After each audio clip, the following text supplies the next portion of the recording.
ફરી જીવી જાણ. ભાગ 85. લગ્ન. હિતેનભાઈ અને નંદિની લિફ્ટ સામે આવી ઊભા રહ્યા. લિફ્ટમાંથી જીતેશભાઈ બહાર નીકળ્યા. હાલો અંકલ, નંદિનીએ સ્મિત સાથે જીતેશભાઈને કહ્યું. નંદિની, તું જઈને કાર્તિકને મળી આવ. મારે જીતેશ અંકલ સાથે વાત કરવી છે, હિતેનભાઈએ કહ્યું. નંદિનીએ કહ્યું અને તેણી લિફ્ટમાં પ્રવેશી. શરૂઆત હું માફીથી કરવા માંગુ છું જીતેશભાઈ. જાણું છું કે મારી માફીનું કોઈ મહત્વ નથી હવે, પણ છતાં માફ કરી મારો બોજો હળવો કરો. ધીમે ધીમે ડગ માંડતા હિતેનભાઈએ વાત શરૂ કરી. અરે હિતેનભાઈ, માફીની કોઈ જરૂર નથી. જ્યારે હવે બધાની જિંદગી નવી શરૂઆત પર છે, નવી શરૂઆત કરીએ અને આગળ વધીએ. જીતેશભાઈ જૂની વાત પર પૂર્ણ વિરામ લગાવવાના ઉદ્દેશસર બોલ્યા. શરૂઆત છે એટલે જ જૂની ભૂલો માટે માફી માંગી નવી આશા સાથે આગળ વધવાનો પ્રયત્ન કરી રહ્યો છું. ક્યારેક ભૂલો પણ ઘણું શીખવી જતી હોય છે હિતેનભાઈ. જ્યારથી મેં કાર્તિકને નરેનને સોંપ્યો હતો ને ત્યારથી હું નિશ્ચિંત બની ગયો હતો. કાર્તિક જેમ જેમ મોટો થતો ગયો, મને તેમાં બીજો નરેન દેખાવા લાગ્યો. હું જેમ નરેનને કોઈ બાબતને લઈને મોટાભાઈ તરીકે ઠપકો આપતો, ગુસ્સો કરતો, ટોકટોક કરતો, તે જ વર્તન મારું કાર્તિકને લઈને રહ્યું છે. જીતેશભાઈ હસ્યા અને તેના ચહેરા પરના ભાવ બદલ્યા. તે ફરી બોલ્યા. નરેન, હું જે કહું છું તે માનનાર માણસ અને કાર્તિક પણ. એક બાબત છોડીને, અને તે તેની ઊંઘ. અમારી બહેસ પણ તેને કારણે જ થતી. મોડે સુધી સૂવાનો કાર્તિકને ભારે શોખ હતો. હું વહેલો ઉઠે તેનો આગ્રહી. સવારે મોડે સુધી સૂવું, જે વિષયમાં રસ ના પડે અને કંટાળો ચડે એટલે બસ સૂઈ જવું. જીતેશભાઈ અટક્યા. એ કાર્તિકને ઊંઘની દવાઓ લેવી પડે એ મારી માન્યની બહાર હતું. જે કાર્તિકને હું ટોક્યા કરતો કે કંઈ કામ ધંધો કર, એ કામે વળગ્યો પણ એવો કે અમારાથી દૂર થઈ ગયો. ત્યારે તો મને લાગ્યું કે મારી અંદર કંઈક તૂટ્યું અને હું 2 મહિના સુધી ઘરે કાર્તિક પાસે રહ્યો. 10 વાગે, 12 વાગે કે 2 વાગે એ ઘરે આવે તેની હું રાહ જોતો. એ કામેથી ઘરે આવતો તો હું તેને કહી ના શકતો કે તું જમ્યો? થાક્યો હોઈશ ને, થોડું જમી લે. પણ એક શબ્દ મારા મોંમાંથી ના નીકળી શકતા. હું બાપ તરીકે લાચાર અનુભવતો. પણ તમે કરેલી ભૂલ મેં પણ કરી છે. તમારી જેમ જ મેં પણ ક્યારેય કાર્તિકને સમય નહોતો આપ્યો. અમારી વચ્ચે જે બાપ દીકરાનો બોન્ડ હોવો જોઈએ ને, એવું કંઈ હતું જ નહીં.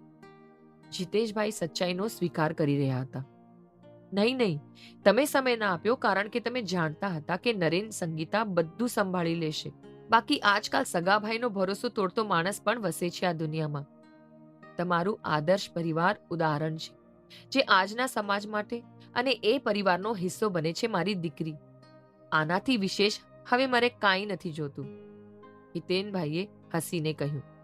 જીતેશભાઈએ પણ હવામાં હાસ્યાનો અવાજ ઉમેર્યો અને બોલ્યા. તો ક્યારે લઈને આવીએ બારાત?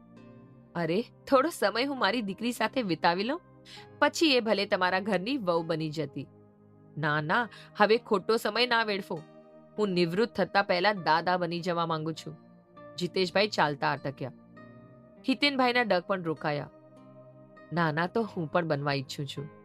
ચાલો તો રાશ એની તૈયારી શરૂ કરીએ, જીતેશભાઈએ કહ્યું અને તે ફરી હિતેનભાઈ સાથે ધીમે ધીમે ચાલવા લાગ્યા. 10 મિનિટ થઈ ચૂકી હતી. નંદિની વધારે કશું બોલ્યા વિના ખુરશી પર બેસી મેગેઝિન વાંચી રહી હતી. કાર્તિકે ગળું ખંખેર્યું ને પછી તે બોલી ઉઠ્યો. 2 દિવસ પછી હું અહીંથી ડિસ્ચાર્જ થાઉં છું. તો આપણે ફરી ક્યાં હનીમૂન પર જઈએ છીએ? ફરી હનીમૂન? આપણે ગયા વખતે વાત થઈ હતી કે તને બધું યાદ છે મે બી, રાઈટ? તો આ તારું નાટક. નાટક? મારા પત્ની બનીને નાટકની શરૂઆત તે જ કરી હતી નંદિની, કાર્તિકે શાંતિથી કહ્યું. તો શું સજા ફટકારીશ? ગુનો કર્યો મેં તારી પત્ની બનીને? નંદિની કાર્તિકને જોઈ રહી. કાર્તિકે સ્મિત વેર્યું અને પોતાનો હાથ નંદિની તરફ લંબાવ્યો. હાથ આપીશ તારો? કંઈ પણ વિચાર્યા વિના નંદિનીએ હાથ રાખી દીધો કાર્તિકના હાથમાં. કાર્તિકે નંદિનીની આંગળીમાં વીંટી પહેરાવી દીધી. કિંમતી અને સુંદર એક હીરાવાળી અંગૂઠી જોઈ નંદિનીના ચહેરા પર સ્મિત આવી ગયું. તે બોલી ઉઠી. વો, ઇટ્સ બ્યુટીફુલ. ચાલ લગ્ન કરી લઈએ નંદિની. કાર્તિકે ગંભીરતાપૂર્વક કહ્યું. પોતાની લાંબી આંગળીની સુંદરતા વધારતી એ અંગૂઠીને નિહાળી રહેલી નંદિની પણ ગંભીર બનીને કાર્તિક સામે જોયું. વધારે મસ્તી ના કર, બસ થયું. તું મારા વિચારો જાણે છે લગ્ન વિશેના. જાણું છું, પણ હવે હું તારી સાથે રહેવા માંગુ છું, જિંદગીભર. આપણે બંને ખૂબ સમય વેડફી નાખ્યો, અને આ એક્સિડન્ટ પરથી તો લાગ્યું કે જિંદગીનો કોઈ ભરોસો જ નથી. તો ચાલ જીવી લઈએ નંદિની, ફરી નવેસરથી એક નવી શરૂઆત કરીએ. કાર્તિક ઉત્સાહ સાથે બોલી રહ્યો હતો. કાર્તિક, જો તારે મારી સાથે જીવવું હોય તો મને લિવ ઇન રિલેશનમાં રહેવાનો કોઈ પ્રોબ્લેમ નથી. બસ લગ્નની વાત ના કર. નંદિનીને લગ્ન વિશે ચર્ચા જ કરવી ન હોય તેમ તે બેદરકાર બની બોલી રહી. કેવી મૂરખ જેવી વાતો કરે છે નંદિની તું. તું અહીં બેસ મારી બાજુમાં, આપણે નિરાતે વાત કરીએ. કાર્તિકે પોતાના બેડ પર થોડું ખસી જગ્યા કરતા નંદિનીને બેસવાનો ઈશારો કર્યો. હું સચ્ચાઈને સ્વીકારીને ચાલતી વ્યક્તિ છું. લગ્ન, તેની સાથેની જિમ્મેદારી અને તેની સાથે ઉદ્ભવતા સેંકડો વચનો, અતૂટ વચનો. ના કાર્તિક, મારાથી નહીં થાય આ બધું. હું નહીં નિભાવી શકું. નંદિની ઊભી થઈ રહી. તે અસ્વસ્થ બની ગઈ. આપણે નિભાવી લઈશું.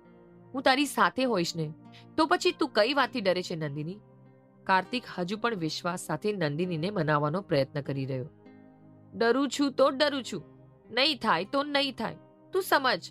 બાકી લિવ ઇન રિલેશનશિપમાં રહેવું હોય તો મને બોલ, હું તૈયાર છું. નંદિનીએ સ્પષ્ટ જવાબ આપી દીધો. નહીં, એ મારાથી નહીં થાય. હા, તે 6 વર્ષ પહેલા લિવ ઇન રિલેશનશિપમાં રહેવાની વાત કરી હોત ને, તો હું એ વિશે કદાચ વિચારત. પણ હવે નહીં. એ સમય વીતી ગયો, વેડફાઈ ગયો. હવે તો આપણે લગ્નથી જ બંધાશું. બસ તું હા કે ના કહી દે. વધારે કોઈ વિષય પર તને સમજાવવાની મારી પાસે હિંમત નથી. કાર્તિકે કહ્યું કે તરત નંદિનીએ જવાબ વાળ્યો. ના, લગ્ન માટે મારી ના છે. કાર્તિક હારી ગયો. એ શૂન્ય બની કંઈક વિચારી રહ્યો, અને તેની પાસે માત્ર હવે એક જ પ્રશ્ન બચ્યો હોય તેમ તે પ્રશ્નને નંદિની સામે રાખતા બોલ્યો. તો તું મારી સાથે રહેવા તૈયાર છે, પણ આપણા સંબંધને લગ્નનું નામ આપવા તૈયાર નથી. સારું, ચાલ, હું આ વાત સમજી પણ લઉં. પણ કાલ સવારે બાળક, આપણા બંનેનું એ સંતાન પૂછશે કે આપણા બંનેનો શું સંબંધ છે, તો આપણે તેને શું જવાબ આપશું? બાળક? આપણું બાળક? કાર્તિક, એ આવનાર બાળક માટે શું તારી પાસે સમય છે? શું મારી પાસે સમય છે? આપણે બંને એટલા વ્યસ્ત છીએ. અને આમ પણ હું કોઈ બીજી નંદિની નથી ઈચ્છતી કાર્તિક, જે પ્રેમ વિના ઉછરે. મૌન કાર્તિકની આંખોમાં પાણીનું ઝાંખું કવચ વળ્યું, અને તે માત્ર એટલું બોલી ગયો. હું સમજી ગયો. હવે હું જાઉં છું. ફરી મળવા આવીશ. ના, તેની જરૂર નથી. આપણે આપણો સંબંધ પૂરો કરી દેવો જોઈએ. આપણા રસ્તાઓ હવે ના મળે તો જ બરાબર. કાર્તિક વચ્ચે જ બોલી ઉઠ્યો. કાર્તિક, તું શું બોલે છે તું જાણે છે? હું પ્રેમ કરું છું તને, અને તું પણ. છેલ્લા 6 વર્ષથી મારી રાહ જોવે છે. મારું સ્થાન તે બીજા કોઈને નથી આપ્યું. એટલો પ્રેમ કરે છે મને, અને તું સંબંધ પૂરો કરવા માંગે છે? માત્ર લગ્ન માટે મારી ના છે એટલે? લગ્ન માટે માત્ર શબ્દ ના વાપરતું. લગ્ન ક્યારે માત્ર નથી હોતા. લગ્ન અનંત સંબંધની વાત છે. પણ તને નહીં સમજાય. તું લગ્ન શબ્દ જ નથી સમજતી. તેની કિંમત જ નથી સમજતી નંદિની. તો મારે તને કંઈક કહેવું યોગ્ય જ નહીં રહે. કાર્તિકે થાકેલા અવાજે કહ્યું. હું નહીં સમજું? હું કિંમત નહીં સમજું? કઈ કિંમતની વાત કરે છે કાર્તિક તું? એ કિંમત જે મારા મમ્મી પપ્પાએ પ્રેમ કર્યું, લગ્ન કર્યા, અને અંતે માત્ર બંને ફરિયાદ જ રહી એકબીજા પ્રત્યે. એ કિંમત? નંદિની, તું ભૂતકાળને બાંધીને રાખ. પણ હું છૂટવા માંગુ છું. હું આગળ વધવા માંગુ છું. અને આ વખતે હું ચોક્કસ છું. તને આગળ વધીને બતાવી દઈશ, તારી નજર સામે. કાર્તિકના શબ્દોમાં એકાએક મક્કમતા જોઈ શકાતી હતી. સારું, કર. તારે જે કરવું હોય તે કર. લગ્ન કર, ફરીવાર પ્રેમ કર. પણ હા, હું તને જણાવી દઉં કે હું માત્ર તારી છું. તારું સ્થાન હું મારી જિંદગીમાં કોઈને નહીં આપું. તું છે અને તું જ રહીશ. નંદિની પણ મક્કમ બનીને બોલી રહી. તારી જિંદગી છે, તું કંઈ પણ કરી શકે છે. મતલબ, તારે વધારે કંઈ નથી કહેવું? નંદિની ફાડી આંખે પૂછી રહી.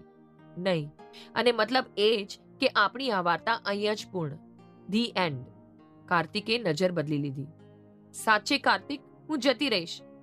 રોકાઈ જા નંદિની અને લગ્ન કરી લે.